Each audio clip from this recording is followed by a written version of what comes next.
Deciding upon what's successful or who's successful differs from place to place and time to time.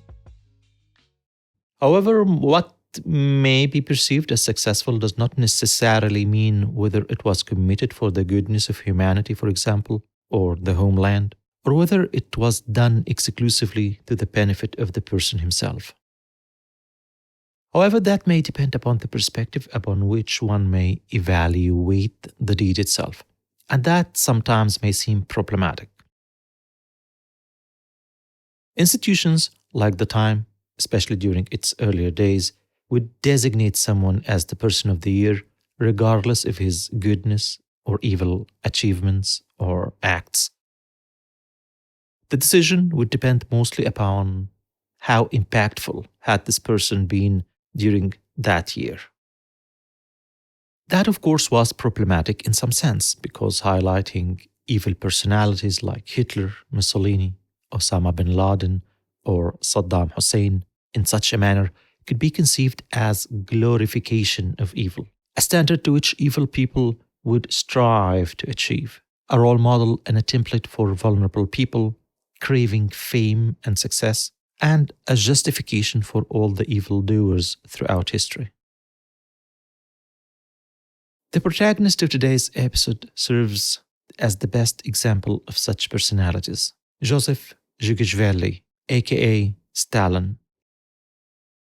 Depending on who you ask, he can be considered the most successful man of the 20th century, but also according to many people, he could easily rank as the worst tyrant, the one who has done the greatest harm to humanity in the 20th century, some ranking him even higher than Hitler.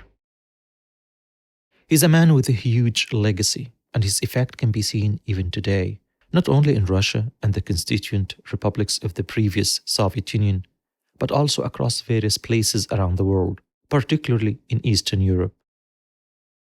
His biography and legacy can't be adequately surveyed in a single episode, of course, so I'll have to beg your pardon today with what I have at your disposal, a short and essentially an incomplete account. Young Joseph was born in rural Georgia in a faraway, derelict part of the Tsarist Russia. He was born to a poor, drunk cobbler and illiterate yet strong-willed mother.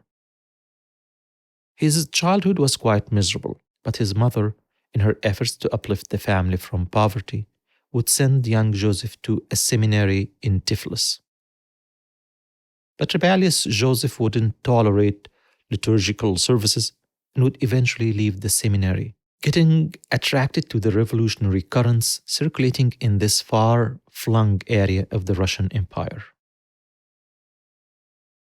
The rebellious youth soon found himself drawn to the Russian Socialist Labour Party, and particularly to the radical Bolshevik faction led by Vladimir Lenin. From the start, Stalin would show immense potential for the revolutionary cause. He had the guts and a great conspiratorial mind, add viciousness, and a keen eye for the vulnerabilities in men, and you have a most dangerous mafioso, or a most useful rebel, and Stalin was both indeed. He would soon learn the trade of organizing fellow rebels over which he exerted immense control. In his early revolutionary and criminal years, he gets arrested multiple times, and upon his release, he'd regroup with his fellow rebels to resume their illegal activities. The Bolshevik faction, after the split of the Russian Socialist Labour Party, was in dire need of funds and resources, and it's in this moment of financial need that Stalin rises to the fore. Along with his gang, he would orchestrate armed robberies, the most daring of which was a bank robbery in Tbilisi, Georgia, an incident that resulted in 50 deaths, but also a bounty of 300,000 rubles, a fortune by the time's standard. And seeing his success in the criminal enterprise, the Bolshevik leadership direct Stalin to Baku in Azerbaijan, where the oil-rich industry was going in a boom. There, Stalin would coerce the capitalists controlling the oil industry to pay him up or risk agitation of the workers' syndicates, which could lead to worker strikes or sabotage of machinery and work sites. All the while, young Stalin would marry, then abandon his wife, then go on a string of flings, uncaring for whatever children came out of these brief sexual liaisons. Till he finally loves a young woman, Nazitsa, 21 years younger, a delicate woman who accommodated Stalin's dangerous life, but later, when he'd assume power, she wouldn't tolerate his brutality and would eventually take her life in 1932. But before we reach this point, let's continue with Stalin's young life. Owing to his successes, Lenin soon admits the Georgian peasant to the Central Committee of the party and tries to cultivate and test Stalin's more cerebral side by assigning him to explore how to approach the problem of ethnicities and minorities within the Bolshevik movement, a role that he would reprise after the October Revolution of 1917. All the while, Lenin admired two things in Stalin. First, his obedience and ruthless execution of the missions assigned to him, and the second was his orderly brain and willpower capable of solving the problems promptly and unflinchingly. Also, Stalin is doing the dirty work for the party, embezzling and stealing. He tries to take part in the 1905 revolution, but his role is minimal. While on one of his missions, he's arrested and imprisoned in the North Pole in 1912. But when the Tsardom is toppled in February 1917, Stalin sneaks to Petrograd, where he joins Lenin and the other Bolsheviks in their revolutionary efforts. Thanks to his commitment and that of his future arch-enemy Trotsky, they pushed the fallen rank of the Bolsheviks behind Lenin's plan to topple the interim government. An incredible feat that they achieved in the so-called October Revolution 1917. And soon Russia is thrown into a civil war between the Bolsheviks, the Reds, and a coalition of the allies of the interim government and the Tsar loyalists.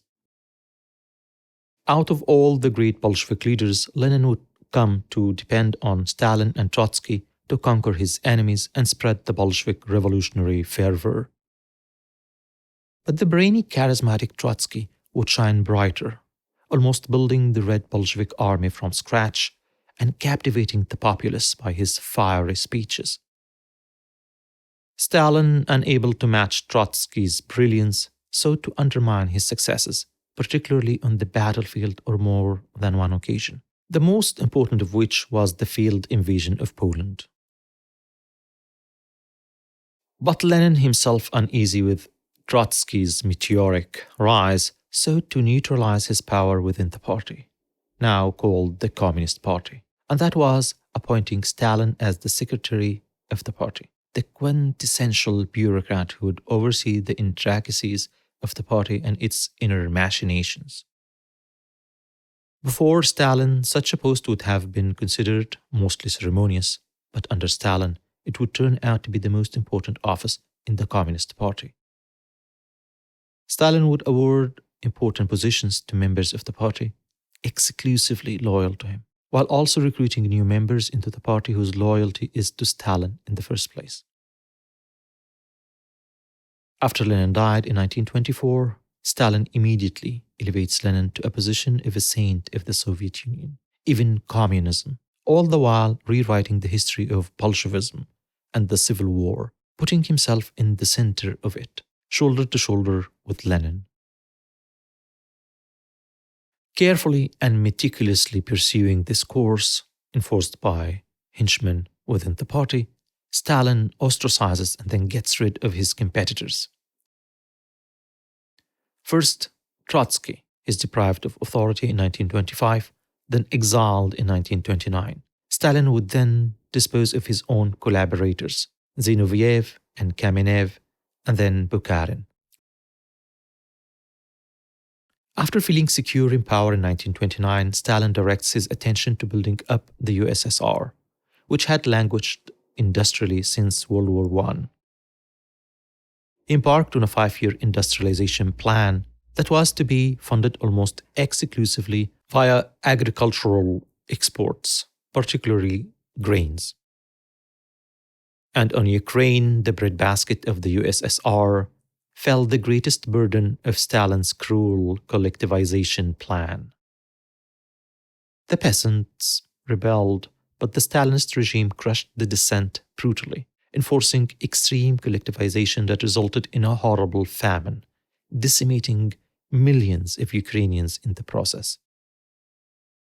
Enmity and hatred to Stalin and the government in Moscow would be greatly entrenched in the Ukrainian psyche, to the extent that when the Nazis invade in 1941, Ukrainians received them with open arms, many of them even fighting with the Nazis against the Red Army. However, due to the great famine and misery that resulted from Stalin's plan, dissent erupted in the upper echelons of the Communist Party, though behind closed doors. Still, Stalin's ears were everywhere, and he knew about the percolating dissent.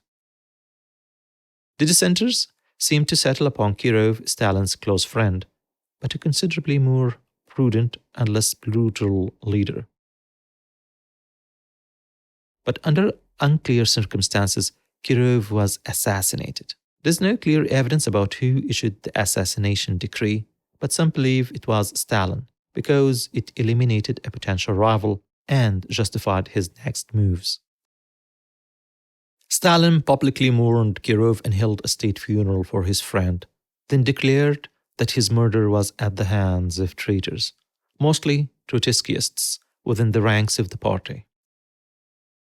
And so began Stalin's greatest purge, in which he supervised the execution of about 40,000 officers and up to 1 million people in total. Many of them were members of the Communist Party.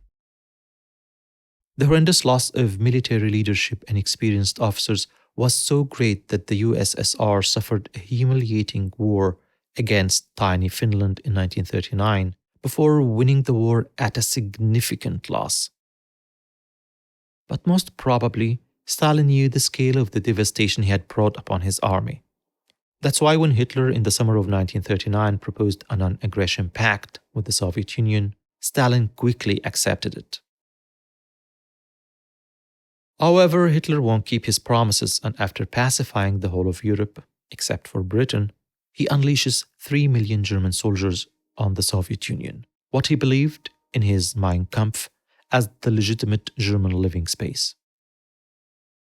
After absorbing the shock stoically, Stalin assumes leadership and tries to coordinate the Soviet efforts to stand up to the Nazis and turn the tide. However, the man, knowledgeable of human nature and a master of closed-room conspiracies, would prove greatly inapt on the battlefields. And in contrast to the ill-conceited Hitler, Stalin relinquishes strategy and war efforts to his generals, especially the most capable General Zhukov.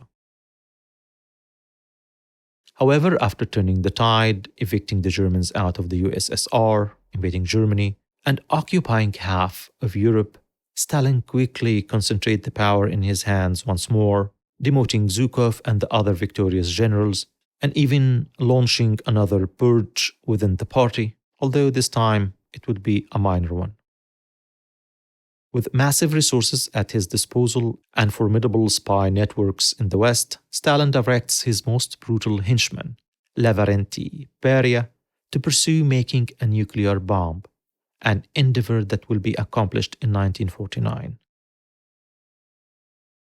Joseph Stalin, one of the 20th century most brutal and most authoritarian leader, would die on his bed peacefully on March 5, 1953.